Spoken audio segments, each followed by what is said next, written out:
याचे लाडू पण बनतात का? मग त्या लाडूमध्ये पण हे लाडू टाकतात? सकाळी खायचे. काय काय याच्यात टाकतात? याच्यामध्ये ओवा, मेथी हा आणि हे हलीम हा ह्याच्यामध्ये टाकतात. ह्याच्यात टाकून हा लाडू बनवायचे. भाजायचे ते हलीम जरा वाटायचे मिक्सरमध्ये. हे मिक्सरमध्ये वाटले. हां दाखव वाटलेलं.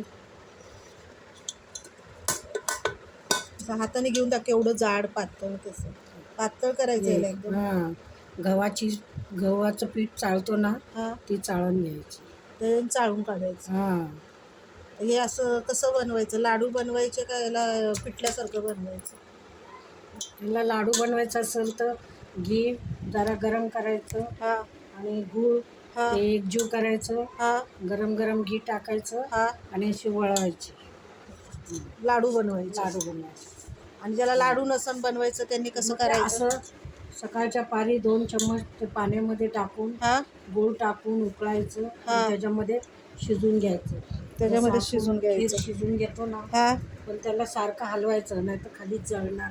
असं आहे का? म्हणजे याचा लाडू पण बनतं आणि ते पातळ पण पिऊ पातळ शकतात बनतं. गरम गरम. त्याच्याने फायदा काय?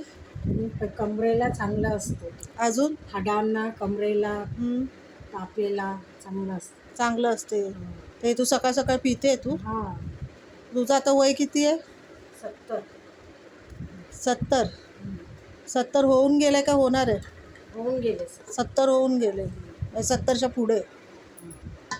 बरं. हाय गाईज, जर हे तुम्हाला पण करायचं आहे तुम्ही पण करू शकता. हड्डीसाठी तापासाठी चांगलं आहे, कंबरसाठी चांगलं आहे. कारण याच्यामध्ये मेथी आहे, बाजरी आहे, ओवा आहे, अजून काय आहे? हलीम आहे.